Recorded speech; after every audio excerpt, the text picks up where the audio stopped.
하나님의 말씀 히브리서 13장 12절부터 16절까지 함께 읽고 또 시작하도록 하겠습니다. 시작. 그러므로 예수도 자기 피로써 백성을 거룩하게 하려고 성문 밖에서 고난을 받으셨느니라. 그런즉 우리도 그의 치욕을 짊어지고 영문 밖으로 그에게 나아가자. 우리가 여기에는 영관 도성이 없으므로 장차 올 것을 찾나니 그러므로 우리는 예수로 말미암아 항상 찬송의 제사를 하나님께 드리자. 이는 그 이름을 정하는 입술의 열매니라. 오직 선을 행함과 서로 나눠주기를 잊지 말라. 하나님은 이 같은 제사를 기뻐하시느니라. 아멘. 아멘.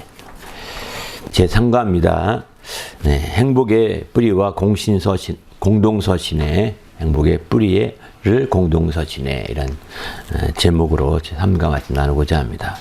여기는 공동서신이라고 붙였던 것은 히브리서에서 한 파트, 또 야고보서에서 한 파트, 베드로 서신에서 한 파트, 이렇게 세 파트를 좀 나눠서 이번 세 3과에서는 다 묶여있기 때문에 공동서신이라고 이렇게 표현을 했습니다. 다음에 할 네 번째 과에서는 요한서신 중심으로 해서 행복의 뿌리를 요한서신에 라고 이렇게 이제 제목을, 네 번째 과 제목을 붙였거든요. 오늘은 이제 공동서신에서 이제 히브리서와 야고보서와 베드로의 서신이죠. 베드로 전서네요. 전서를 통해서 이렇게 이제 하나님 말씀을 좀 나누고자 합니다. 이 세 파트에서 뭐 하나님에 대한 표현은 많이 나옵니다만 하나님에 대해서 이렇게 깊이 있게 알기에 적합한 말씀은 이제 앞에 설교를 통해서 나누게 되고요. 부흥의 설교를 통해서 한 번 또 나눌 것입니다. 또 야고보서에 대한 것도 부흥의 설교를 통해 한 번 또 나누게 됩니다. 또 베드로 서신서에도 한 번 또 나누게 됩니다. 이렇게 부흥의 설교를 통해서 이제 맨 처음 베드로 말씀을 나누고요. 그 다음에 이제 이렇게 쭉 야고보서, 히브리서 이렇게 나누게 되는 순서가 될 것 같습니다. 부흥 설교 첫 번째, 두 번째, 세 번째 시간에는 이제 그런 거 외에도 이제 여기에 또 나눈 것들이 있는 거고, 특강에서도 일부분 나눴던 것들, 그런 거 외에도 이제 여기 특별히 좀 주제로 잡았던 부분들은 여기에 이렇게 세 가지로 좀 요약될 수 있다라고 생각하면 좋을 것 같습니다. 뭐 여기 외에도 많이 있는데 그런 것은 다른 파트에서 나눈다는 것을 전제로 하면서 이제 그래서 여러분이 요거만 공부하면 된다. 이제 행복의 뿌리를 공동서신 내리기 위해서는 이 세 가지만 하면 된다. 너무 이렇게 얄팍하게 생각하지 마시고요.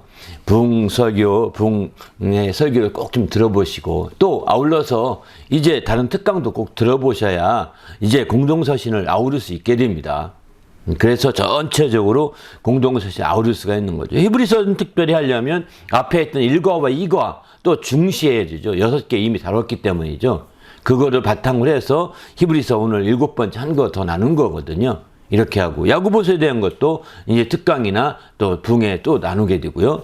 또 베드로 서신서에 대한 것도 여기 성경부에도 또 특강이나 또 이제 부흥의 설교를 통해 나누게 되는 만큼 함께 찾아보시고 또 들어보셔서 공동서신을 통해서 하나님에 대한 모든 것들을 확실하게 이렇게 딱 여러분이 손에 쥘 수 있도록 만들어 보시길 바랍니다. 아마 이번 부흥의 또 수련회 기간 2박 3일의 기간 동안에 여러분이 거기에 집중한다면 능히 그렇게 하고도 남을 것입니다.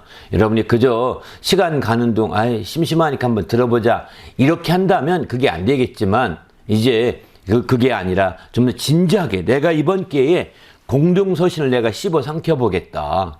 거기에서 하나님에 대한 것, 아버지에 대한 것, 아버지 하나님에 대한 것, 이런 부분에 대한 부분만은 내가 확실히 알아야 되겠다. 뭐 전체적인 내용을 다 알지 못해도 그렇게는 알기 원한다고 한다면 이번 2박 3일에 모든 순서에 여러분이 적극적으로 참여하셔서 또 보시고, 또 끝나고 그 사이사이 시간에 또 다른 거 하지 마시고 다시 한번 그걸 이제 복습한다고 그럴까요? 반복해서 다시 한번 들어봐도 좋고요. 아니면 다시 한번 그 성경을 읽으면서 찾아보면서 그게 그런가 해서 이렇게 참고할 필요가 있는 거죠. 그럴 때 마침내 하나님에 대해서 또는 하나님 아버지에 대해서 또는 아버지에 대해서 얘기했던 모든 것들을 여러분이 공동서신을 통해서 공동서신에서는 하나님이 이렇게 설명하고 있구나. 한번 여러분이 그거 깨닫게 될 것이고, 그거를 알면 거기에 행복의 뿌리를 내리는 좋은 지름길이 열릴 것입니다.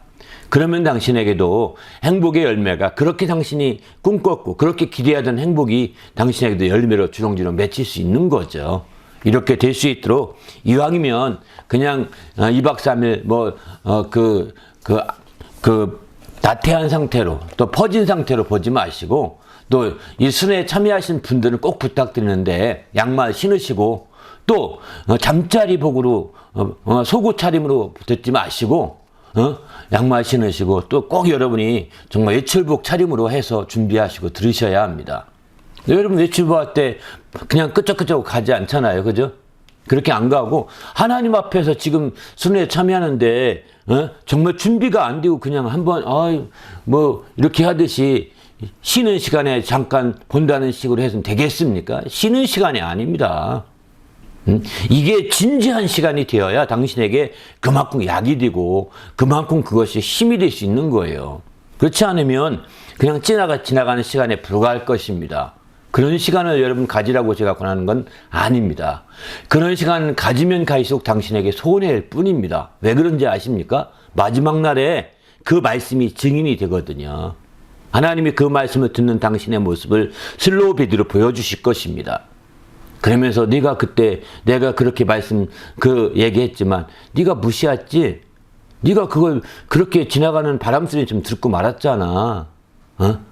언제 그랬냐고 네가 말하는데 내가 이미 그렇게 말한 적이 한두 번이 아니었다. 봐라. 너 그때 양말도 벗고 속옷 차림으로 잠자는 차림으로 그렇게 쉽게 편하게 집안에 편한 마음으로 그렇게 듣고 넘어갔잖아. 그러니까 잊어버리지. 이렇게 말하지 않겠습니까? 그때 그 아무개 목사가 그때 순회한다고 영상을 찍어 올려서 너 참여했지만 그게 아무개 목사가 아니었다. 그게 바로 나였다. That was me라고 말씀할 수 있을 거예요. 물론 제가 정말 하나님이라고 말하는 건 아닙니다. 하나님은 이런 말씀들을 여러분에게 정말 성장하는데, 여러분이 장성하는데 활용하신다는 겁니다. 이런 말씀들을 그래서 말씀드릴 때는 다리도 꼬지 마시고 바른 자세로 정확히 앉아 듣는 게 좋은 거예요. 여러분이 그저 할 수 있으면 무릎 꿇는 게 더 좋은 거고요. 그러면 좋을 리가 없죠. 바른 자세로 그냥 다리 꼬고 뒤는 그 소파에 쭉 등을 쫙 펴고 있으니 5분도 안 지나도 좋을 거리요. 그렇지 않아요? 그런 쓸데없는 자세를 바꾸셔야 합니다. 하나님 앞에서. 성경 공부 초반에 또 별소리 다 한다고 할지 모르겠지만 초반이니까 하죠. 중간에 들어가서 하겠습니까? 지금 당신이 정신 안 차리는데 중간에 무슨 정신 차리겠어요? 시작할 때도 정신 안 차리는데 중간에 무슨 정신 안 차리겠냐? 중간에 조는 사람도 내버려 두고 중간에 조는 사람 제멋대로 해도 내버려 둡니다. 누워도 내버려 둡니다. 왜? 녹화 중이니까 말하면 녹화가 끊기고 헷갈리죠. 그래서 안 하는 거예요. 그런 생각을 여러분 안 할지 모르겠지만 정말 녹화 중이기 때문에 아니라 그냥 저는 일단 버린 사람이기 때문에 아무 소리 안 하는 거예요. 하나님은 안 버렸을지 모르지만 저는 버린 사람으로 취급하는 거죠. 중간에 가서는. 이제 시작할 때 그렇게 하고 버린 사람처럼 취급하는 거죠. 하나님께 그냥 맡기고 가는 겁니다. 우리 모두가 하나님 앞에서 판단받을 날이 반드시 있을 것입니다. 내가 한 행동에 대해서 반드시 심판받을 날이 있을 것입니다. 그때에 부끄러움 당하지 않도록 미리미리 준비하시고 깨어있으시길 바랍니다. 할렐루야. 그래서 당신이 편한 자세가 아닙니다. 하나님 앞에 바른 자세로 이렇게 임하셔서 꼭 은혜 받고 그 말씀이 여러분의 삶에 큰 변화를 일으키는 역동하는 말씀이 되시기를 꼭 부탁드리면서 시작하고자 합니다. 오늘 이제 그 세 번째과 첫 번째 파트 말씀은 하나님은 이 같은 제사를 기뻐하신다. 이렇게 이런 제목입니다. 여기 같은 제사라는 것은 히브리서 13장 16절에 보게 되면 바로 오직 선을 행함과 또 서로 나누어 주기를 잊지 말라. 하나님은 이 같은 제사를 기뻐하시느니라. 이렇게 말하죠.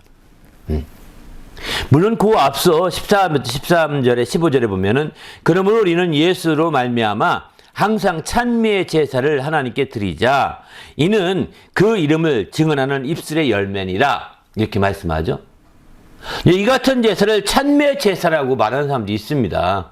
왜? 같은 제사라고 이렇게 표현했으니까요. 그런데 여기서는 찬미의 제사는 그렇게 해서 입술의 열매니라 딱 이렇게 했고요. 물론 찬미의 제사도 포함될 수도 있습니다. 오직 선을 행함과 나눠주기를 힘쓰는 이런 것들이 이제 그 찬미의 제사 포함되어서 얘기할 수도 있긴 하겠지만, 여기서는 좀 더 선을 행함과 서로 나눠주기에 초점 둔 표현으로 이 같은 제사를 가르치는 것으로, 가르치고 있는 것으로 말씀드리고 싶습니다. 다시 말해서 하나님이 기뻐하시는 제사는 뭐냐면 오직 선을 행함과 나눠주기를 기뻐하는, 나누어주기를 즐거워하는 그런 제사라는 거예요. 이런 제사는 생활 속의 제사입니다. 이런 제사는 삶 속의 제사인 거예요. 생활과 삶 속의 제사인 거지, 그저 앉아서 생활과 동떨어진 면에서 찬송도 마찬가지죠. 찬송은 입술의 제사라, 찬송은 하나님이 기뻐하시는 제사라고 했는데 그 입술의 열매라 찬송의 제사를 드리자 했는데, 찬송의 제사도 그저 여러분이 교회당에 가서 찬송하는 거 끝나버리면 생활 속의 제사가 아닌 거예요. 여러분 생활 속에 찬송을 하십니까? 아침에 일어났습니다. 여러분 기침에 입술에서 옆에서 찬송이 중얼거려지십니까? 이게 삶 속에서 찬송의 제사 드리는 거거든요. 근데 아침에 유행가 가사가 먼저 쫙 떠오릅니다. 또 나도 모르는 사이에 중얼거리다 보니까 웬걸 유행가 가사를 또 부르기 있습니다. 저도 이제 동요를 좋아해서 이 동요를 좀 자꾸 부르고 하모니카를 불다 보니까 어느 날 일어났는데 자꾸 동요 그 생각이 나는 거예요. 가을밤이라는 동요를 제가 좋아하는데 그 가을밤이라는 동요가 자꾸 생각이 나는 거예요. 그 가을밤이라는 동요가 찔레꽃이라는 동요랑 똑같은 그 작곡가 곡이거든요. 옛날 가을밤이라는. 근데 그러다 보니까 찔레꽃 가사는 잘 부르는데 가을밤 그 음정은 아는 거예요. 리듬이 생각이 나서 자꾸 흥얼거려지는 거예요. 그래서 이제 이건 아닌데 하고 고개 저었지만 이제 나중에 또 그럴 때가 있는 걸 보면서 그런 걸 자꾸 들으면 안 될지도 모르겠네 라는 심지어 그런 생각 좀 해봤습니다. 저도 그런데 자꾸 여러분이 무엇을 좋아하느냐는 거예요. 요즘에 뭐 골든, 캐대언의 골든을 좋아하십니까? 많이 들으셨습니까? 그게 한번 생각날 거예요. 물론 그 가사는 굉장히 아름답습니다. 그러나 그렇게 된다면 당신의 찬송의 제사는 사라져버린 것과 똑같은 거예요. 교회 가서 그저 조금 찬송 몇 번 했다고 해서 얘기하죠. 여러분 교회 가서 찬송하는데 정말 빡세게 했습니다. 막 메들리로 막 이어서 계속 찬송을 하면 숨도 못 쉬고 하잖아요. 그리고 찬송하게 되고 끝날 때 숨도 못 쉬니까 그 다음에 어떻게 됩니까? 이제 막 이렇게 하면서 오늘 찬송하려고 아주 막 목 쉬었어요. 목 쉬면 안 됩니까? 찬송했다고 목 쉬었다고 말하지 마시길 바랍니다. 당신이 얼마나 찬송의 제사가 하나님께 상달을 안 되겠다는 걸 보여주고 있는지도 몰라요. 단정하진 않겠습니다. 당신이 얼마나 찬송을 안 했으면 그거 몇십 분 찬양했다 해서 목이 쉬었다고 이렇게 말합니까? 저는 참 그런 얘기 들으면서 참 답답해요. 목 쉬게 찬송하면 안 됩니까? 하나님이 주신 목인데 하나님을 찬송하다 목 쉬었다는 거 얼마나 좋은 일이에요. 얼마나 환영할 일입니까? 목이 나갔다고요? 나가면 어떻습니까? 안 들어옵니까 또? 또 쉬면 들어오는데. 왜 목이 나갔다고 그렇게 푸념을 대고 하나님 앞에 투덜대냐고요. 사랑 앞에 한다고 생각하지 마셔야 합니다. 너무 빡세게 했다고 지금 그렇게 다음에 그렇게 하지 마자는 것. 저는 하고 싶어요. 그렇게라도 하고 싶은 거예요. 왜? 평상시야 당신이 안 하시잖아요. 언제 그렇게 찬송을 1시간에 가면 해봤고 언제 그렇게 혼자서 1시간 찬송을 들어봤으며 따라 해보기도 해봤으며 그렇습니까? 그러면서 세상 것은 그렇게 귀에 꽂고 다니면 계속 듣지 않습니까? 하나님의 음성에 대해서는 들으려고 하지 않고 하나님 찬송하는 소리는 들으려고 하지 않고. 그러니 생각을 해보십시오. 찬송의 제사라는 게 너무 형식적이잖아요. 그렇지 않습니까? 생활 속에 삶 속에 들어간 제사를 할 수 있겠습니까? 아니에요. 어려운 거예요. 그리고 우리의 인식이 너무 그런 쪽으로 가득 차 있는 거예요. 근데 여기 이 같은 제사라고 할 때 삶 속에 생활 속의 제사라고 생각한다면 찬송도 능히 그렇게 할 수 있어요. 여러분이 하기에 따라서는. 안 해서 그런 거죠. 또 우리의 인식이 교회 가서는 하는 것 같이 됐기 때문에 그런 거죠. 어떤 사람은 예배당에 와서도 찬송 안 합니다. 그렇게 옆에 사람들 찬송 그렇게 하는데 안 하고 그냥 있습니다. 굉장히 무료할 것 같아요. 힘들어할 것 같아요. 그 시간. 왜 다 하는데 가만히 있기가 굉장히 혼자 어렵죠. 저는 그분에게 위로를 드립니다. 잘 견디는 거에 대해서. 그럼 어쨌든 이제 우리는 주님 앞에서 이 찬송이 생활 속의 제사가 되게 하려면 자꾸 따라하셔야 되는 거예요. 가만히 있으면 성이 없습니다. 틀려도 괜찮습니다. 우리는 음감이 다들 부족해가지고 음치라고까지는 안 할지 모르지만 정말 따라하면서 어느 날 배워지게 되는 거지 들어서 배워지는 게 한계가 있는 거예요. 당신이 들어서 배워졌다면 벌써 음악적인 영재나 천재라고 했을 겁니다. 따라해야 되는 겁니다. 좀 틀려도 됩니다. 그러니까 좀 소리가 적게 따라 하다 보면 언젠가 당신이 이제 생활 속에서 그 찬양이 싹 떨어 나오거든요. 우리도 어떤 찬송의 제사를 비롯하여 이제 생활 속의 제사로서의 이제 선을 행함과 나누어 주기를 정말 힘쓰시는 성도가 되시기 바랍니다. 제가 삶 속의 제사요, 생활 속의 제사라고 표현드렸던 이 선을 행함과 나누기는 이게 생활 속에서 실제 펼쳐지는 거거든요. 말로 되는 게 아니거든요. 그렇지 않습니까? 말로 하는 게 아닙니다. 앉아서 누워서 하는 게 아닙니다. 어찌 누워서 선을 행할 수 있겠습니까? 게을러 나태하면서 어찌 선을 행할 수 있겠냐고요. 좀 더 부지런해야 선을 행하고 좀 더 열심을 내야 나눠주기를 할 수 있는 거거든요. 그거 없으면 못해요.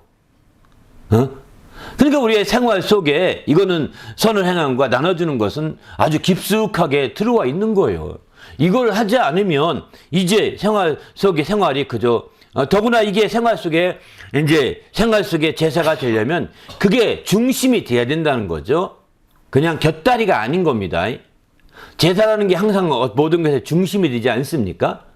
그걸 기준으로 해서 모든 게 다 변화되고 새롭게 되지 않습니까? 이렇게 되듯이 선을 행하는 게 내 삶의 중심에 서야 된다는 거예요. 나 선을 나눠주는 것이 내 삶의 중심이 서야 된다는 거예요. 내가 돈을 버는 것도 선을 행하기 위하고 나눠주기 위해서 그거 목표로 한 돈을 벌고 그걸 목표로 한 공부도 하고 그걸 목표로 한 또 여러 가지 내가 섬기고 그걸 목표로 해서 여러 가지로 내가 돕고 이렇게 하는 거죠.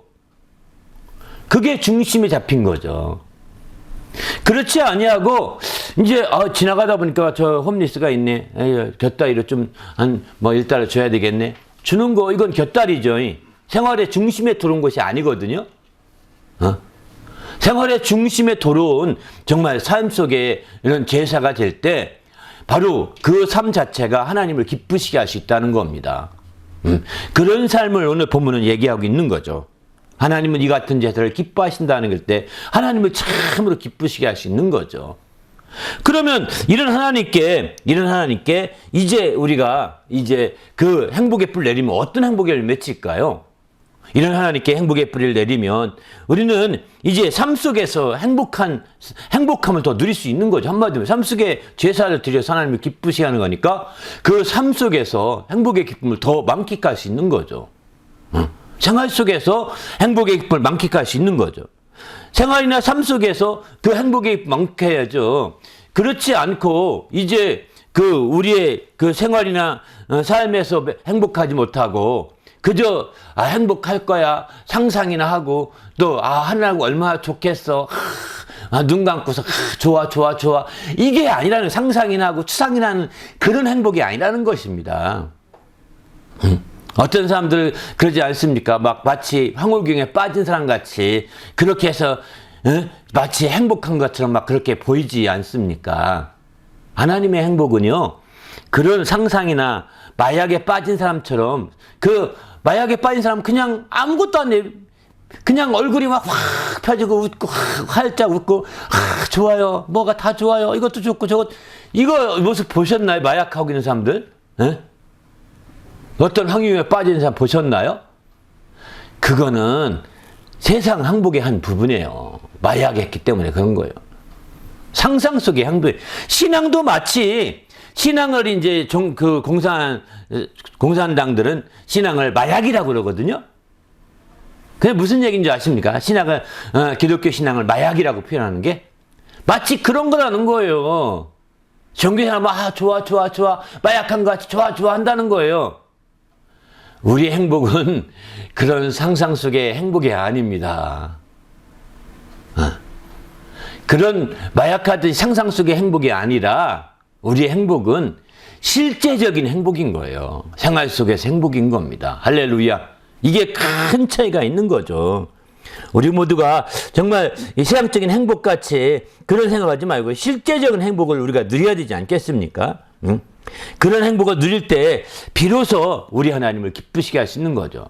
세상적인 행복은 감상적이고 감정적이고 또 환상적이고 또 추상적인 행복을 추구합니다. 돈을 들고도 행복하지 않은 사람이 있다니까요. 황금을 들고도 행복하지 않은 사람이 있다니까요. 우리는 한국말에서 행복하다고 생각했잖아요. 황금이 행복의 요소가 아니에요. 이 사람은 행복을 들고 행복할 줄 아는데 행복하지 않더라 한 사람 있지 않습니까? 돈을 그만큼 벌면 행복할 줄 아는데 행복하지 않더라 이렇게 말합니다. 이 사람은 감상적인 행복을 원하는 겁니다. 돈을 들거나 황금을 들면 마치 마약에 취한 것처럼 황홀해지고 말하는데 황홀해지지 않는 거예요. 황홀해지지 않는 거예요. 그래서 그들은 행복해하지 않고 내가 잘못 찾았나? 이러는 거예요, 사실은. 여러분 지금 잘 우리는 우리의 참된 행복은 실생활 속에서 정말 행복이 누려져야 되는 겁니다. 할렐루야. 그냥 감상적인 행복이 아니라는 겁니다. 상상적인 행복이 아니라는 겁니다. 어떤 감정적이거나 기분적인 행복이 아니라는 겁니다. 거기 감상이나 기분에 매여서는 안 되는 거죠. 그렇게 하면 마약을 하는 게 100번 낫습니다. 그 잠시나마도 행복할 테니까요. 그냥 잠시 뒤에는 또 마약 또 없나 이렇게 찾는 거죠. 왜? 그 감상적인 행복을 추구했었기 때문에. 그때가 너무 좋았어. 그때가 너무 행복했어. 이러는 거예요. 바보죠. 근데 그건 마약만이 아닙니다. 게임 중독도 그렇고 세상의 모든 중독이 셀폰 중독도 그렇고 다 중독이 그런 거예요. 그때에 그런 것들로 다 빠져가는 건데 이거는 아니에요. 이거는 세상 행복의 방향인 거죠. 그리고 그것은 세상 행복은 중독적인 면이 있는 겁니다. 그래서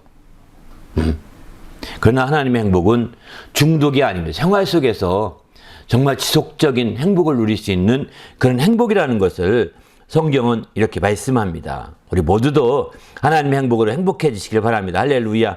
바로 이제 웃음가스라는 말 이제 있죠. 아산화질소라고 이렇게 표현하는데 이제 아산화질소를 먹으면 자동으로 웃음이 나온답니다. 막 행복하지 않아도 막 웃어진다고 합니다. 그래서 이 아산화질소를 이용해서 너무 기쁘니까 그 치료제를 쓰는데 치과에서 어린아이들 입 안 벌리잖아요. 무서워해가지고. 그래서 무서움을 떨쳐버리기 위해서 잠깐 아산화질소 살짝 마시게 해서 막 기뻐하고 즐거워하면서 막 기쁘니까 입 벌리고 있잖아요. 막 웃고. 그때 잠깐만 입 벌려봐. 너 기쁘지? 하면서 막 이제 한다는 거예요. 지금은 그 부작용이 있어 안 한다는 얘기도 하더라고요. 옛날에 그렇게 했었던 건 분명한 것 같습니다. 아무튼 그런 세상에 그런 행복과는 차이가 있는 거죠. 이건 기분적이고 이거는 감상적이고 이건 다 감정적인 거잖아요. 그런 행복이 아니라는 겁니다. 실제 삶 속에서 실제 생활 속에서 우리가 선을 행해 보십시오. 나눠줘 보십시오. 그리고 그들에게 은혜를 끼쳐줘 보십시오. 그들이 기뻐하고 행복해하는 모습 보면서 나는 뒷짐지면서 이렇게 그들을 찾아보면서 뒷짐진단 말은 지나친 편이지만 그들이 행복해하는 모습 보면 내가 더행복해진다니까요. 함께 행복해지는 지름길이거든요. 그래서 우리도 주님 안에서 이런 행복으로 더욱더 행복해지는 주님의 성도가 되시기를 예수님의 이름으로 축원합니다. 할렐루야. 두 번째는 하나님은 악에게 시험을 받지도 아니하시고 아무도 시험하지 않으신다. 이 야고보서 1장의 말씀이 13절 말씀 한 절만 읽어봅니다. 시작. 사람이 시험을 받을 때에 내가 하나님께 시험 받는다 하지 말지니 하나님은 악에게 시험을 받지도 아니하시고 친히 아무도 시험하지 아니하시느니라. 그렇습니다. 아무도 시험하지 아니하시고 아무도 또 하나님은 시험 받지도 않으신다는 거예요. 그러니까 시험에 대한 부분은 오해해서는 안 됩니다. 하나님은 실은 그 테스팅하는 것과 시험은 큰 차이가 있습니다. 여기 시험을 받지도 않고 하지도 않는다고 시험할 때는 이 테스팅이라는 편이 아닙니다. 이건 마치 하나님은 이건 템프테이션과 관계된 표현이 더 맞습니다. 하나님은 유혹을 받지도 아니하시고 아무도 유혹하지 아니하신다 이런 표현이 오히려 더 맞습니다. 제가 실제 찾아보진 않았는데 정말 그러나 테스팅이라는 표현이 아니에요. 테스팅이라는 표현으로 이걸 보면 아닙니다. 아브라함에게 너 네 아들 이삭을 바쳐라 이렇게 할 때 시험한다는 말 표현도 쓰십니다. 그때도 시험하신 거잖아요. 테스팅한 거잖아요. 아브라함아 그만둬라 하면서 이제야 내가 믿음인 줄 알았다. 내 점수를 내가 확인하게 됐다. 이런 표현이잖아요. 응? 내 점수, 난 내 믿음이 그런 점수인 줄 몰랐는데 알고 보니까 월등하네. 에? 야 그만둬 그만 이렇게 하신 거거든요. 이제 됐어 이렇게 얘기하신 거거든요. 그리고 돌아보니까 이삭을 살리고 돌아보니까 사냥 하나가 가시던 풀에 불이 끼어 있어서 꼼짝 못하는 걸 보면서 그놈을 잡아 드리잖아요. 그러니까 하나님은 테스팅하는 건 테스팅 하십니다. 다 왜 이 테스팅하는 것은 성장하기 위해서 하는 거거든요. 믿음이 장성하게 이끌어주려고 테스팅하는 거거든요. 그래서 왜냐하면 그 사람의 그 얼마큼 성적이 나오냐에 따라서 도울 부분이 더 나오거든요. 이 사람이 이걸 모르는구나. 이걸 도와야 되겠다. 저걸 도와야겠다. 이렇게 테스팅 하시는 거죠. 아니면 스스로 깨닫게 하기 위해서 한 것도 있죠. 하나님은 아십니다. 테스팅 안 해도 그 사람이 어떤지 아실 거예요. 그런데 테스팅한 데는 굳이 그 사람이 그 연약한 부분을 깨닫게 하려고 하는 것도 있는 거예요. 그렇게 해서 깨닫고 그가 기도하고 그 부분을 더 강화시키고 스스로 하기를 원하시는 하나님의 마음입니다. 전지하신 분이 그가 약한 거 모르시겠어요? 다 아시죠? 그런데 하나님이 테스팅한 그에게 하는 이유는 그의 약함을 깨닫게 하고 연약함을 깨닫게 하고 그래서 그 부분을 강화시키려고 하는 거죠. 그래서 성경에 사도 바울은 이렇게 말합니다. 내가 하나님 앞에 자랑할 것이 있는데 나의 약함을 자랑하노라 이렇게 말합니다. 나의 부족한 것을 자랑하노라. 약한 것을 자랑한다는 거예요. 자기는 하나님 안에서 하나님은 약한 게 뭔지 다 아시죠? 특별히 그렇게 하기 위해서 그가 이렇게 했던 깨닫게 된 계기가 있었습니다. 그는 이제 다메섹 도상에서 다메섹 변화될 때 눈이 안수받으면 눈이 안 보였다가 보이게 되는데 때마침 눈이 안질이 생겼습니다. 그 전후로 해서 안질이 생겨서 이제 눈 때문에 고생을 많이 했던 것 같습니다.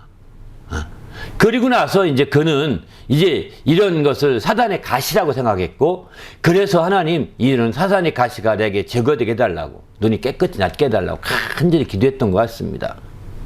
그래서 왜 성경을 보고 말씀을 많이 증가하고 또 많이 밤을 새워 증가하고 그러면 눈이 아픈 거예요. 그러니까 제대로 못하게 되는 거잖아요. 부담스러워지는 거잖아요. 그래서 이게 사단이 방해하는 거다. 그래서 사단이 가시와 같다. 이렇게 생각했던 거겠죠. 그래서 마침내 이제 기도했는데 하나님께서 말하는 거예요. 나는 내 은혜가 내게 족하다. 이러면서 내 은혜게 내가 지금 내가 내게 베푼 은혜로 넌 족해야 된다. 나도 너로 인하여 족하다. 이렇게 말씀하시는 거죠. 내 은혜가 내게 족하다. 이렇게 말하는 거예요. 그러면서 내가 약할 때 강해진다는 사실을 그때 알게 된 거예요. 그래서 마침내 약한 부분에 그 은혜가 더 가득하도록 이제 기도하는 거죠. 이걸 그는 알면서 하나님 앞에 이제 내가 자랑할 것은 하나님 약한 것을 자랑하노라. 이 얘기는 바꿔 말하면 내가 은혜 받은 것이 인하여 자랑한다는 뜻입니다. 약한 부분이 은혜 안 받으면 설 수가 없거든요. 그렇지 않습니까? 자기 약한 부분 은혜 없이 스스로 세우려고 해보십시오. 좌절감만 더 느낍니다. 자기 약점, 지적은 다 합니다. 주위에서 누구나. 근데 은혜 받아서 그걸 세워가야 되는데 하나님 난 약합니다. 이거 은혜 받아 고치게 해줘. 은혜만이 고칠 수 있다고. 은혜를 받아서 이걸 완전히 해결되게 해달라고 막 이렇게 기도하면서 막 파고 들어가야 되는데 은혜를 거기에 적용 안 하고 내가 노력을 합니다. 내가 부지런해지고 내가 열심히 해보고 또 내가 또 다른 공부도 해보고 내가 다른 것 때문에 열심히 한계가 있을 거야. 하면 할수록 좌절감 더 느낄 겁니다. 자기 약점을 해서 은혜 받아야 은혜면 족한 겁니다. 은혜가 있으면 해결될 수 있는 길이 생기는 거거든요. 내 노력으로 그것을 고치면 내 노력으로 그것을 극복하면 당신은 당신의 의밖에 나타나지 않습니다. 하나님 앞에 감사와 영광을 돌리기 어려울 것입니다. 당신 잘났다고 너는 왜 못해 난 했는데 이렇게 지적하기 쉬운 사람이 될 것입니다. 이제 그러지 마시고 은혜 받아서 고쳐보시길 바랍니다. 자기 약점은. 그래서 나는 하나님 앞에 자랑할 것이 없다. 나는 자랑할 것이 없으면 내가 약한 것을 자랑하노라. 사도 바울은 그렇게 표현하죠. 그래서 그는 말합니다. 나의 나된 것이 은혜로 된 것이다 라고 표현하잖아요. 내가 은혜로 됐다. 내가 아무것도 다 은혜로 됐다. 모든 게. 그래서 나는 그 은혜가 헛되지 않게 하려고 다른 모든 사도에 비교해서 더 열심히 내가 일을 했다라고 이렇게 말하거든요. 바로 그것이 뭐냐? 자기 약점을 극복하는 비결이었고 그 은혜가 그에게 가득했기 때문에 다른 거죠. 우리도 주님 안에서 정말 우리의 연약함을 온전히 아시고 자랑할 수 있길 바랍니다. 이 연약함을 내버려두면 어떻게 될까요? 이렇게 안 고치고 이게 방해거리가 되는 거예요. 그게 여러분을 유혹하고 그게 시험거리가 되는 겁니다. 그것이 당신을 좌절시키는 시험거리가 되는 거라니까요. 여기 표현대로. 하나님은 당신을 약점을 아시는데 그걸 이용해서 당신을 시험하지 않습니다. 미혹하지 않습니다. 은혜를 받으라고 하고 그걸 극복하기 원하는 거죠. 그런데 원수는 악한 자들은 우리 약점을 기가 막히게 파고듭니다. 여러분 세상과 싸움에서 뭐 어떻게 하는지 아시죠? 약점을 파고드는 거잖아요. 상대방 약점을 캐치해내는 거잖아요. 그래서 그 약점을 이용하는 사람이 이기는 거거든요. 자기 스스로 약점을 파악해서 고치면 이기는 거예요. 거꾸로. 그걸 파고들어와도. 우리는 그런 방향으로 나가야 되는데 내버려둬. 어떻게 할지 모르고 자기 노력하다가 포기하고 내버려둬. 그러면 원수들이 시험 당하게 되는 거죠. 시험거리가 되는 겁니다. 그렇게 되면 더 혼란해지고 혼돈에 빠질 수 있는 거죠. 하나님은 그러나 그때에 왜 하나님은 자꾸 날 이거 고쳐주지 않고 내가 왜 이렇게 어렵게 만들지? 이제 하나님께 원망이 간다니까요. 그때 하나님은 아무도 시험하지 않는다는 사실을 기억하셔야 합니다. 하나님이 시험한 것이 아닙니다. 하나님이 시험 받지도 않습니다. 당신이 그런 말 했다고 해서 하나님이 뾰족해서 너 나에 대해서 불평하는구나. 내가 진노하노라. 이렇게 금방 그렇게 하지도 않습니다. 주님은 그런 말에 시험 받지도 않으신다는 거예요. 그렇기 때문에 하나님의 말씀에 대해서 하나님을 잘 이해할 필요가 있는 거죠.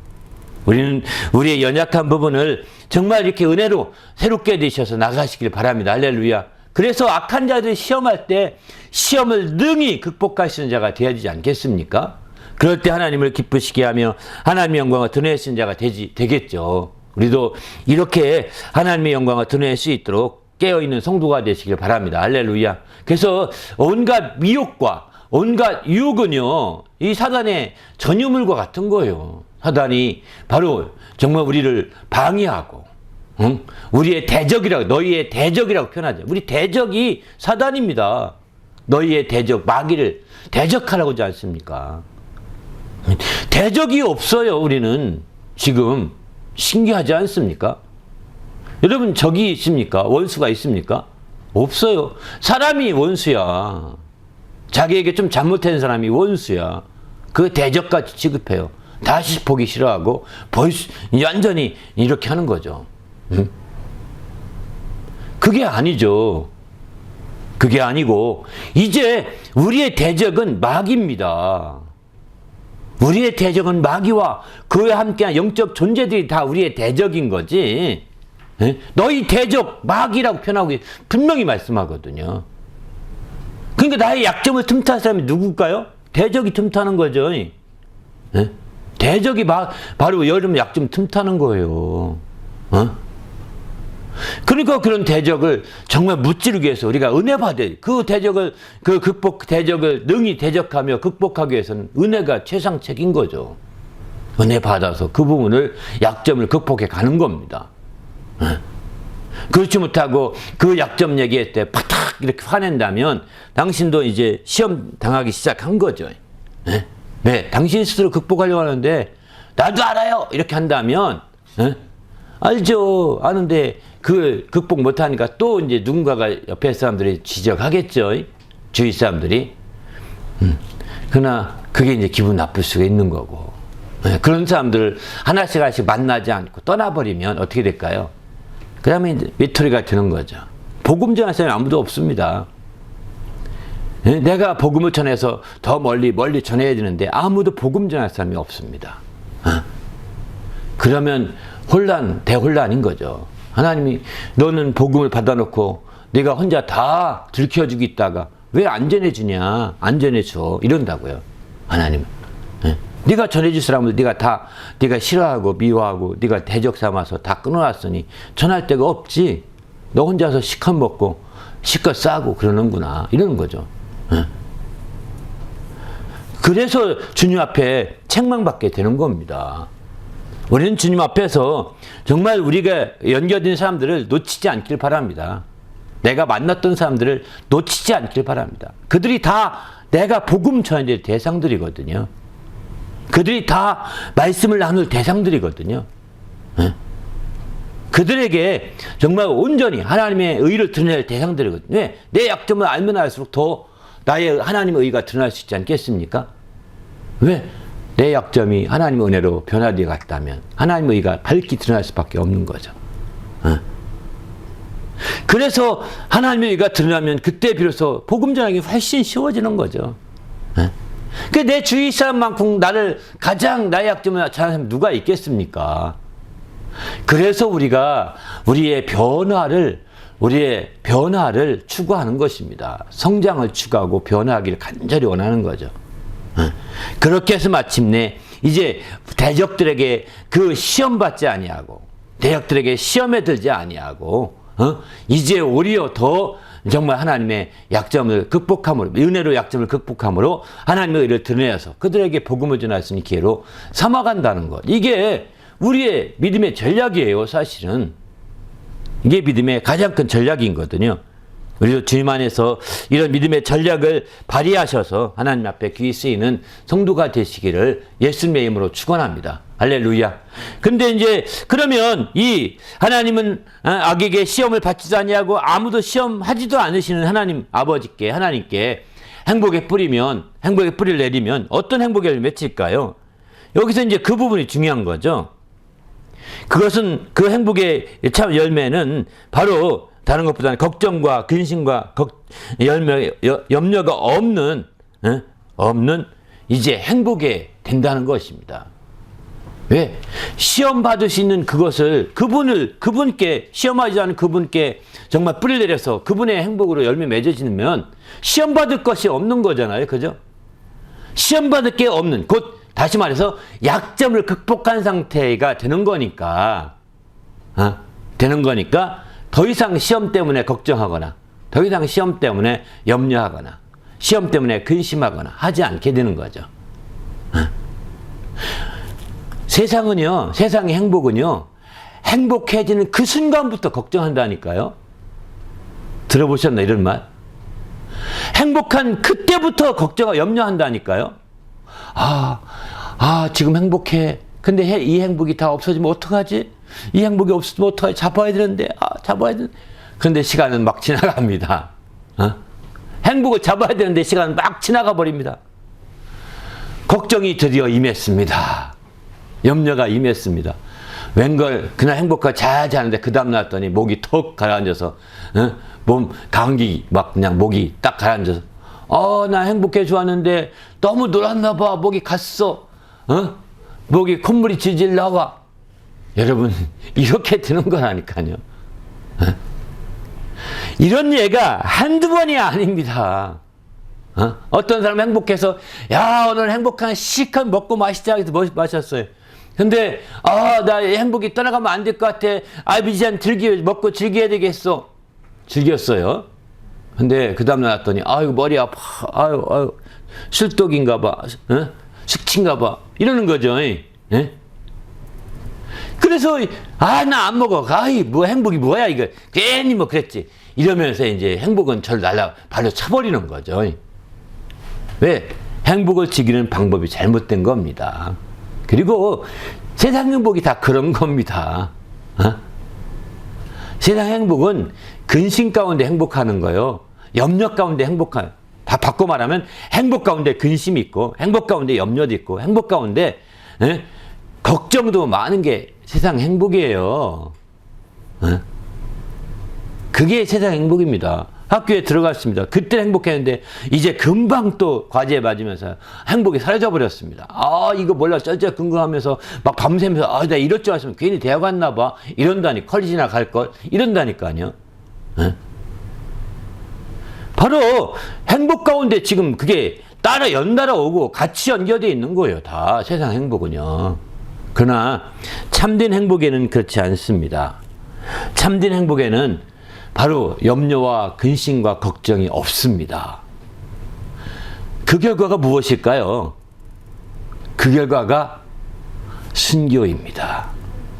순교하는 자가 처자식 생각했으면 순교하겠습니까? 내가 죽으면 우리 저 주사자의 꼬맹이는 누가 먹이지? 우리 있어 아무 일도 못하는데 이런 걱정 많이 해보십시오. 순교 자리 피하려고 할 거예요. 근데 주님 안에서 행복할 때는 그게 염려가 없습니다. 왜 염려가 없을까요? 하나님께 맡기기 때문입니다. 그분이 나를 이렇게 인도하신 그분이 책임져 줄 거야. 사실 저도 이제 이렇게 하나만 간증한다면, 제가 캐나다 이제 이쪽에 초청받아 청빙으로 올 때 사실은 가장 마음이 아팠던 것은 저희 아버님이 전도 안 돼서 그렇게 몇 번 전도하려고 시는데 예수 안 믿으시다가 나 그만둔다. 너도 내 맘대로 했으니까 나도 내 맘대로 하겠다. 막 이렇게 얘기하신 거예요. 다행히 어머니 때문에 한풀 꺾이긴 했죠. 어머니가 교회 나가는 순간에 나는 절간에 가서 증이 되겠다고 아버님 늘 슬퍼하셨거든요. 그러니까 어머니 교회도 못 갔다고요. 근데 어머님이 이제 디스크 수술 과정에 하나님이 역사하셔서 어머니는 때는 오셨어요. 아버님 마음속에 당신은 교회 가게, 난 안 가네. 이렇게 얘기하셨대요. 그러나 이제 아버님은 전도해야 되는데 어떻게 안 되고 그러나 이제 저는 여기 와야 되고 캐나다 와야 되는 상황이 돼서 그게 이제 2006년이니까 벌써 19년째네요. 내년이면 20년째가 되네요. 이렇게 2006년도에 그래서 어쩔 수밖에 막 그 한 달도 안 돼서 막 나오는데 아버님께 더 이상 이제 뭐 했습니다. 내 전도는 내려놨어요. 내려놨다는 걸 인간적으로는 포기했죠. 넌 포기한다는 말 여러 번 썼는데 그러나 하나님께 맡겨. 하나님 전 이제 제가 할 수 없습니다. 하나님이 하셔야 됩니다. 저를 하나님이 보내서 이쪽에 보내신 이상 하나님이 책임져 주십시오. 이렇게 늘 기도했거든요. 그리고 저는 걱정하지 않았어요. 저희 아버님 그러면서 말로는 걱정해요. 제 아버님 예수 안 믿어서 이런 몇 번 말씀을 했지만 그는 하나님 맡겨. 하나님이 어떻게든 역사하실 것이다 라고 기대만 하고 기도했던 것이 있었기 때문에 이제 그렇게 지냈는데 그렇게 정말 심한 걱정은 안 했습니다. 또 만약에 만에 하나라도 이제 믿지 않고 돌아가시면 그게 그의 삶이려니 하고 그냥 모든 걸 맡겼을 뿐이에요. 사실은. 그러니까 호를 털고 나올 수가 있는 거죠. 아마 모르기만해도 아버님을 제가 사랑하고 아버님 구원받는 게 제 일생의 목표였으면 못 나왔을 거예요. 이 자리에 이런 설교도 못했을 것입니다. 그런데 그게 아니었어요. 저는. 그렇게 바뀌니까 하나님이 진짜 올해 3월달에 한국 갔었는데 놀랍게 하나님이 변화시켜서 교회 다니시더라고요. 예수 믿고 다니고 계시더라고요.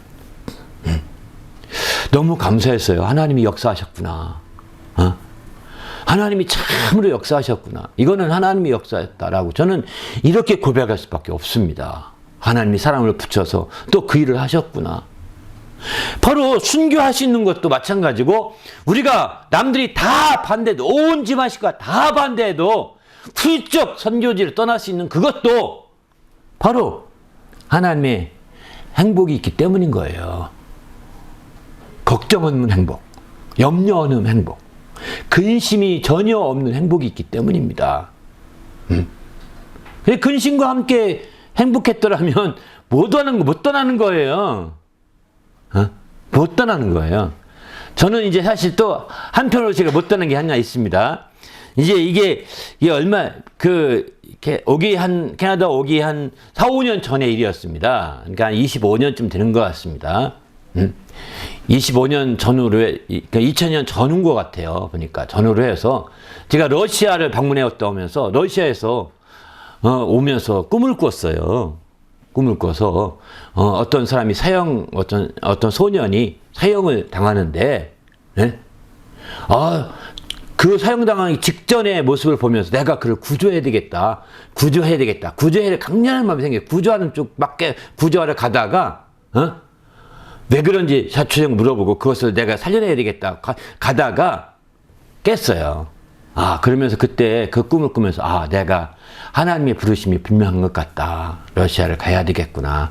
이런 생각을 했었습니다. 그래서 이제 그렇게 해서 마침내 해서 왔는데 집사람도 당신이 그러면 가야죠 하고 다 동의했어요. 우리 집사람도 다. 다 동의까지 했는데 이제 마지막은 그 모임에서 파송해 주기를 바랬는데 모임에서 파송을 안 해주는 거예요. 모임에 파송해 줘야 모든 게 다 될 수 있는데 파송해 주지 않고 우물우물 지연되는 가운데 그게 무산돼 버렸죠. 그래서 못 가게 된 거예요, 사실은. 러시아를 그래서 못 가고 마음에 있었던 아쉬운 게 이제 그때 지금 생각해 보면 그때 아쉬움에 그때 내 모든 걸 팔아서 그냥 갔더라면 모임에 어떤 책임 져주든 안 져도 상관없이 저는 가기 전에 또 혼자 계산 속에 가면은 생활비 얼마, 또 어디 뭐 얼마, 미안해요. 이런 계산하면서 이거 후원을 받고 가야 되지 않아요? 일반적으로 선교가 다 그렇게 떠나거든요? 그런데 그렇게 생각하다 보니까 모임에서 파송해 줘야 되고, 모임에서 파송해 주셔야 한 것은 그렇게 책임질 만한 모임이 못 됐던 것 같아요. 그렇게 할 만한 그런 뚝심이 없었던 것 같아요. 그러다 보니까 지연되고 그러다 보니까 안 가는 방향이 된 거죠. 다음으로 이렇게 밀어보자 이런 한 거죠. 또 우리는 가면 가족과에 다 가야 되니까 그만큼 그 생활비도 많이 들어가는 셈이지 않습니까? 그러니까 부담 들었던 것 같아요. 나중에 러시아를 가는데 가족이 없는 사람이 가게 된 거죠. 가족이 단순한 사람이 나보다 더. 그 사람을 보내서 하게 됐는데 제가 먼저 갈 수 있는 기회였는데 제가 먼저 그 꿈을 따라서 하나님이 부르심이라고 믿고 그냥 싹 갔더라면 모든 걸 팔아서 그냥 싹 갔더라면 당신이 주는 대로 나는 먹고 마실 것이고 이제 나는 갑니다. 파송해 주십시오. 갔더라면 아마 저는 이 캐나다에 없었을 것이고 지금 모스크바, 상페테부르크 그쪽에 왔다 갔다 하며 사역하지 않았을까 이런 생각이 듭니다. 그러나 그때 지금 돌이켜보면 이 말씀 생각해 볼 때 돌이켜보면 약간 걱정과 근심이 있었고 그렇게 결단할 수 있는 그게 부족했던 것 같습니다. 왜? 그런 처자식이 있고 하다 보니까 그런 생각이 드는 거예요. 성경은 그래서 이렇게 말합니다. 너희가 부모나 형제나 자매나 부모 옆에 아내나 이렇게 써있어요. 아내도 부모 옆에 아내나 다 버리지 않으면 나를 따라올 수 없다고 했거든요. 다 버리라는 거예요. 여기 버리라는 게 뭘까요? 맡겨버리라는 겁니다. 미워해서 다 이혼하고 너 어디는 다 흩어보내고 이게 아니라 맡겨버리라는 거예요. 그리고서 아무것도 없는 자 같이 그냥 열정을 다해 달려나가라는 거예요. 거기에 매이면 매일수록 안 되는 겁니다. 매이면 매일수록 걱정만 드니까요. 그래서 주님은 다 버려라. 그리고 날 따라오라고 말씀하시는 건데 저도 그러지 못한 부분들을 많이 보게 되는 거죠. 주님 뜻대로 살려고 한다면, 진정으로 하려고 한다면 다 버리는 거예요. 그게 주님의 원칙입니다, 사실은. 그에게 버린다고 할 때 버리는 것이 이게 완전히 세속을 끊어버리는 그런 중들과 같이 사는 것이 아니라 하나님께 맡겨버리고 내 일에 조금도 방해받지 않게 달려나갈 것을 말하고 있는 거죠. 맡겨버려야 되는 거죠. 근심, 그 일을 행복한 일을 하면서 근심 중에 할 수 없다는 겁니다. 행복해 일하면서 걱정 중에 할 수 없다는 겁니다. 저는 제가 목회하면서 제가 제 가정의 재정이나 모든 재정을 저는 아무 타치도 안 하고 물어보지도 않습니다. 왜? 알면 알수록 걱정과 근심만 늘어나거든요. 그냥 저희 집사람에게 당신이 알아서 다 하세요. 먹이든 말든 저는 굶으면 굶고 그냥 주님만 할 테니까 이렇게 해서 맡겼거든요. 사실 무책임한 거죠. 그러나 정말 내가 이거라도 해야 되겠다 생각이 든 거예요. 내가 그렇지 않고다가 회계장부 내가 쓰고 구두쇠같이 살면서 무슨 일 뭐 하겠습니까? 매일 그 장부 쓰느라고 걱정하고 내일 이번 다음 주는 뭐 먹지? 이번 달은 지나면 다음 달은 어떻게 하지? 아마 이 주님 일이 행복해야 되지만 거기에 근심이 막 팍팍팍 들어갈 거예요. 못합니다. 여러분이 주님 일 하려면 재정에 대한 건 맡겨버리시길 바랍니다. 할렐루야. 여러분이 결혼한 배우자에게 맡겨버리십시오. 그리고 달려나가는 겁니다. 그거 알아보려고 하지 말고 잘 썼느니 잘못 썼느니 이렇게 하지 마시고 그냥 좀 더 사면 어떻고 더 사면 어떻겠습니까? 정말 맡겨버리고 막 앞으로 달려나가야 그나마 완전히 버리지 않았을지라도 그나마 조금 할 수 있을 것입니다. 어떤 목사님처럼 자기가 다 챙기면서 우리 사 아무것도 못해요. 내가 다 해야 돼요. 그러면서 하면 당신은 생활에 매여서 아마 시험 받기 쉬울 거예요. 당신 행복해도 행복 뒤에 근심과 걱정이 따라올 것입니다. 행복이 가득한, 근심이 가득한 행복, 염려가 가득한 행복, 행복할까요? 미처 행복하지 못합니다. 그리고 짐스러운 거죠. 그런 삶이 안 되기를 부탁드립니다. 할렐루야. 그래서 성경은 이렇게 말합니다. 우리가 고린도 전서 10장 13절에 보면 이런 말씀을 합니다. 사람이 감당할 시험 밖에는 너희가 당할 것이 없나니 오직 하나님은 미쁘사 너희가 감당하지 못할 시험 당함을 허락하지 아니하시고 또 시험 당할 즈음에 또한 피할 길을 내사 너희로 능히 감당하게 하시느니라. 아멘. 너희의 약점을 보고 원수들이 이제 시험한다, 심할 거는 하나님 아세요. 아시는 거예요. 욥 시험할 때도 약점을 파고들잖아요. 욥의 약점은 아주 이 사람 얘들이 죄를 범해서 더럽히면 안 된다 이 생각이 늘 자주 앞에 있었거든요. 그 약점을 파고드는 거예요. 그래서 매번 제사 드리고 이렇게 해서 막 거룩하게 했지만 그러나 그 약점을 파고들어서 이제 그를 이제 시험하는 거죠. 그 아이들 거룩하게 하고 오래 보존했는데 그 아이들도 딱 치잖아요. 죽게 하잖아요. 시험거리죠. 그러니까 이제 그 우리 약점이 시험거리예요. 그것을 우리는 은혜로 고쳐야 되는데 우리가 노력으로 고치려고 하다 보면 더 시험받게 돼 있습니다. 그때에 그 시험 하나님이 감당할 시험 밖에는 허락하지 않는다는 거예요. 원수가 그 약점을 따라 시험하려고 할 때 그래 한번 해봐라. 욥을 사단이 시험하려고 할 때 한번 해봐라 허락하지 않습니까? 이렇게 허락하듯이 우리 약점을 원수가 대적이 시험하려고 할 때 허락한다는 거예요. 허락하는데 감당하지 못할 시험을 당할 즈음에 감당하지 못할 즈음에 이제는 그만두어라 이렇게 하신다는 거예요. 그 약점 때문에 감당하지 못하고 얘 이러다가 믿음까지 떨어질 것 같아. 그럼 그만두어라. 이제 됐지? 이렇게 딱 거기서 끊게 한다는 거예요. 그리고 그를 시험당할 즈음에 피할 길을 주셔서 거기서 나올 길을 하나님이 주셔서 나가게 해서 그 약점도 감당할 수 있게 이렇게 만들어 주신다는 겁니다. 할렐루야. 그러니까 원수들에게 자기 약점이 시험 당할 때도 감사할 필요가 있는 거예요. 하나님이 드디어 나에게 피할 길을 주시겠구나. 감사할 필요가 있는 거야. 그거 가지고 불평하거나 원망하지 말고, 짜증 부리지 말고, 감사하면서 하나님 드디어 내가 감당 못하는데 어떡하죠 하나님. 나 고쳐주십시오. 감당해. 그런데 그걸 감당 안 될 때 하나님 피할 길을 주냐. 그러면서 그걸 고치신 능력이 생기는 거죠. 놀랍지 않습니까?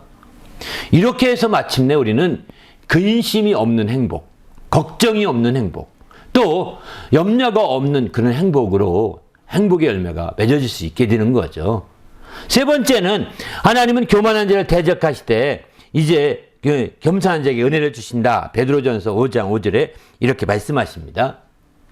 바로 이제 이 말씀은 자문서도 많이 나옵니다.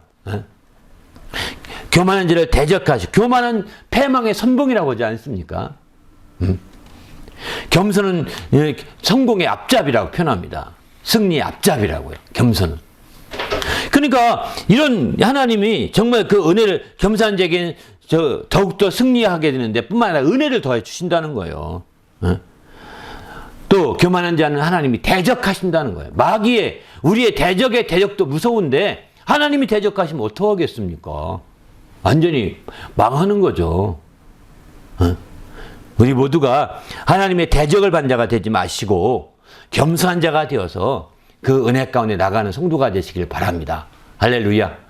그럴 때 하나님의 큰 영광을 드러낼 수 있는 거죠. 그래서 오늘 5장 5절에 보면 젊은 자들아 이와 같이 장로들에게 순종하고 서로 겸손으로 허리를 동이라. 하나님은 교만한 자를 대적하면 하시되 겸손한 자에게는 은혜를 주시느니라. 그 어떻게 겸손하냐? 하나님의 능하신 손 아래서 겸손하라. 때가 되면 너희를 높이리라. 이렇게 말합니다. 어떻게 능하신 손 아래서 겸손하라는 겁니다.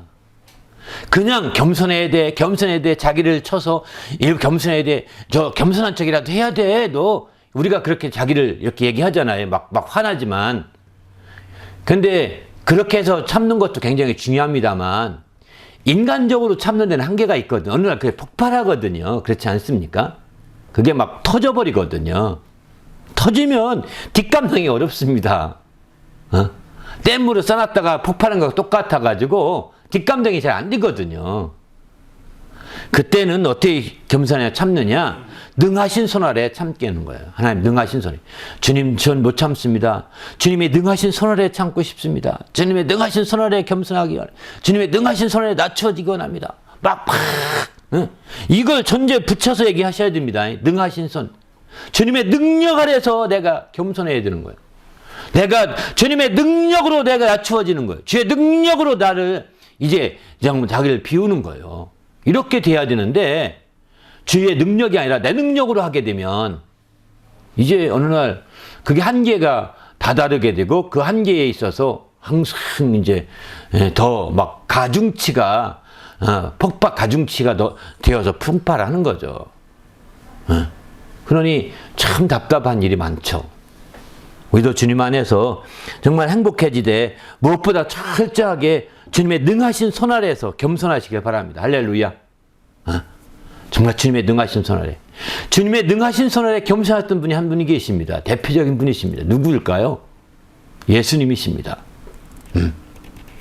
그분은 하나님과 동동팀을 취할 분이셨는데 그분의 능하신 손 아래 자기를 비우고 낮추어서 이 땅에 오셨지 않습니까? 그래서 내 마음은 온유하고 겸손하다라고 이렇게 말합니다. 바로 온유하다는 것은 자기를 비운다는 뜻입니다. 겸손하다는 것은 자기를 낮춘다는 뜻입니다. 온유하고 겸손하셔서 이 땅에 오셨고 그리고 마침내 내게 배우라 이렇게 말씀하지 않습니까? 그럼 너는 쉼을 얻으리라 이렇게 하지 않습니까? 주님은 이제 바로 주님의 능하신 손을 거기서는 마태복음 18장에는 뭐라고 표현하냐? 주님의 멍에라고 표현했습니다. 멍에 이해되십니까? 예수님이 짊어진 멍에는 하나님의 능하신 손과 같은 것이었습니다. 그는 그 멍에 아래서 겸손했던 거죠. 멍에 아래서 온유했던 거죠. 멍에 아래. 우리는 이제 마찬가지. 우리는 지금 그런 멍에 같은 건 없습니다. 사명감 같은 게 뚜렷하지 않지요. 그런 멍에라는 게 확실하게 멍에라는 게 뭔지 모를지도 모릅니다. 그러나 주님의 능하신 손 아래에서 내가 이렇게 나귀를 낮추고 비유해드리는 거죠. 하나님의 아들이신 예수님은 하나님과 동등쯤을 취하시는 분이시지만 우리는 동등쯤을 취할 분이 아니잖아요. 그런 존재가 되지 못하잖아요. 사람이잖아요, 사람. 우린 태어날 때부터 죄인으로 태어났었고 연약한 투성이었고 그런 사람인데 왜 정말 겸손할 수 없습니까? 하나님과 동등하게 맞상대 해더라도 될 만큼 하신 그분도 그분의 능하신 손 아래 멍에를 짊어지고 마침내 겸손히 하셨는데 온유하셨는데 우리는 왜 그분의 손 아래 왜 겸손할 수 없겠습니까? 더 못난 존재인데 하나님이 능하신 손에 들어가면 내가 더 못났다는 거 알지 않습니까? 거기에다가 주님께서 우리를 불러주셨어요. 너 내게 오라. 수고하고 무거운 짐을 다 내게로 오라. 이렇게 말씀하셔서 내 멍에를 보고 내게 배우라 그러지 않습니까? 주님 멍에만 들어가면 우리는 쉼을 없거든요. 주님이 끌어주시기 때문입니다. 바로 주님의 멍에에 들어간다는 것을 여기서는 능하신 손 아래에 들어가는 것과 똑같은 거죠. 그렇지 않습니까? 주님이 불러주셨다는 것, 우리를 초대해 주셨다는 것에 감사하면서 그 능하신 멍에 안에 들어가셔야 됩니다. 할렐루야.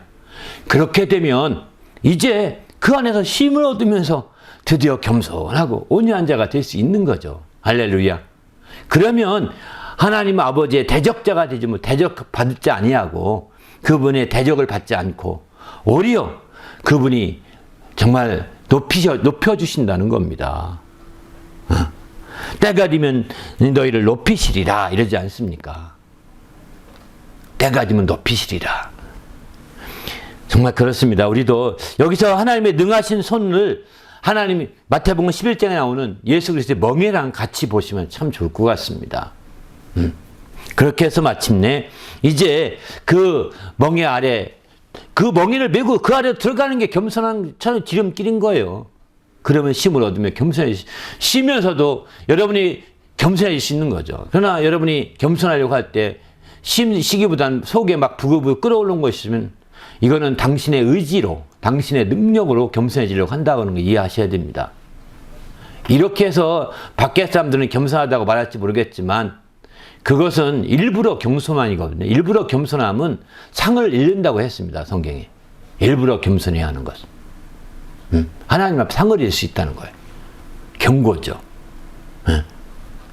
그래서 우리는 철저히 예수님 멍에에 들어가서 예수님으로 말미암아 함께 쉼을 얻으면서 정말 내가 겸손할 때 나를 비우고 낮추고 비울 때 부급을 끌어오르는 것이 없으셔야 합니다. 오히려 쉼을 얻어야 되는 거예요. 내가 겸손히 행할 때 그게 오히려 쉼을 얻을 수 있는 자가 될 때 참으로 은혜를 누리게 되는 것이죠. 놀라운 수준이 되는 겁니다. 우리도 주님 안에서 이런 멋진 삶이 되시기를 예수님의 이름으로 축원합니다. 할렐루야. 그러면 이렇게 바로 이렇게 교만한 자를 대적하시고 겸손한 자에게 은혜를 주시는 그 하나님께 우리가 행복의 뿌리를 내리면 어떤 행복의 열매 맺힐 수 있을까요? 여기서는 이제 정말 생각할 것은 겸손이라는 것은 행복의 뿌리를 누리면 누릴수록 더 겸손해지게 돼 있거든요. 왜? 쉼을 얻으니까요. 그렇게 맺어지는 열매가 참된 행복의 열매인데 그 행복의 참된 행복인데 그 열매가 참된 행복은 누리면 누릴수록 쉼을 얻으니까 어떻게 되겠습니까? 겸손해질 수 있는 거죠. 누리면 누릴수록. 그러나 누리면 누릴수록 겸손해지는 행복이 참된 행복이라고 볼 수 있는 겁니다. 그러나 세상은 어떨까요? 세상에 있는 행복은 행복해지면 행복해질수록 거만해집니다. 신기하죠? 오만해집니다. 내가 행복해하는 것을 빌붙는 것 같은 사람들 정말 용납하지 않으려고 합니다. 너 왜 무임승차하려고 그래? 이럽니다. 하면 안 됩니까? 당신은 예수님께 무임승차했으면서 예수님께 무엇 당신이 제시해서 그 은혜를 받았습니까? 정말 예수님께 무임승차 해놓고서 당신이 조금 무임승차 하는 것 같다고 느껴서 왜 무임승차 하려고 그래? 이렇게 하면서 떨쳐버리는 모습은 저는 너무 답답합니다. 안타깝습니다. 에? 억만금을 정말 300디나리온 탕감받는 사람이 쬐끄만 걸 찾는 거 똑같은 거예요. 주인이 아시면 그를 막 해묵을 겁니다. 너 토해내라고 할 겁니다. 다 탕감했던 거 다 이제 취소한다. 어? 이럴 것이에요. 우리는 그래서 여러분에게 여러분의 행복의 누림으로서 더 겸손해서 함께 나누는 거예요. 어? 나눌 때 더 행복해지는 거예요. 그런데 행복을 우리는 세상의 행복은 누리면 누릴수록 거만해지고 교만해지고 혼자 독차지하려고 하거든요. 독차지하려고 합니다. 안타깝죠. 그래서 요즘에는 더 독차지하려고 해서 막 더 독립해 그럽니다. 아니 좀 무인승차만 안 됩니까? 왜 독립을 그렇게 강조하나요? 자기가 독립했다고 독립하는 겁니다. 독립 중요하죠. 잘못 독립하면 예수님께 독립하려고 합니다. 잘나서. 은혜에서 독립하려고 하고 믿음에서 그렇게 하니까 다 믿음이 떨어지는 거예요. 우수 믿음이 안 잡히는 거예요. 은혜를 끼치고 무임승차해서 가고 보고 듣고 하게 해야 그래도 어릴 때도 믿음이 생겨지는 거예요. 저는 그 방법을 지향합니다. 지금도 여전히 지향하고 제가 죽을 때까지 제가 함께 나눠줄 게 있으면 그렇게 해서 무임승차 하게 할 겁니다. 네? 독립 아닙니다. 제가 이미 은혜 받았기 때문에 이미 주님께 무임승차 했기 때문에 함께 무임승차 하는 사람 많으면 어떻습니까? 우리는 주님 안에서 정말 할 수만 있다면 더 하는 것이 바람직한 거죠. 이해되시죠? 누리면 누릴수록 더 겸손해지게 되는 겁니다. 누리면 누릴수록 겸손해지는 거고, 단지 이제 각자는 이제 각각 자기의 삶이 삶의 양상과 모습이 다르니까 조금씩 자기의 삶을 하나씩 바탕을 두고 개척해 가야 되는 거죠. 똑같이 살 수는 없으니까 모든 게 다. 그것을 게을리해서는 안 되는 겁니다. 저절로 알아지는 것도 아닙니다. 저절로 되는 것도 결코 아닙니다. 다 하나씩 알아야 되는 거죠. 그렇게 해서 여러분의 시간을 그런 쪽에서 더 시간이 있다면 더 활용해서 그런 쪽으로 초점 두고 알아가 굉장히 많습니다. 그런데 그런 시간에 엉뚱한 게임이나 엉뚱한 데 빠져 있으면 중독되어 있으면 어떻게 되겠어요? 이건 시간을 허비하게 되고 평생 그렇게 이제 무임승차하는 꼴이 되고 남들한테 지탄이 받는 거죠. 이래서는 안 되지 않겠습니까? 이건 극복해 가야 되는 거죠.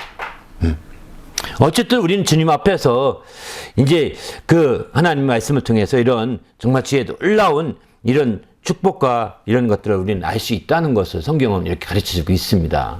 우리도 주님 안에서 이제 거만해지고 선심 쓰듯이 하는 그런 행복을 정말 추구하지 마시고 정말 우리는 주님 앞에서 참으로 은혜를 누리면서 더 겸손해지고 주님의 것임을 알고 함께 나누고 함께 행복해지는 길로 나가시기를 예수님의 이름으로 축원합니다. 그러면 주님이 더 큰 은혜를 베풀어 주시고 또 때가 되면 그를 지극히 높이실 것입니다. 그리고 이제 베드로전서 5장 7절도 보면 너희가 이런 가운데 염려가 생기죠. 안 생기지 않겠습니까? 염려를 다 주께 맡기라. 이는 그가 너희를 돌보심이라.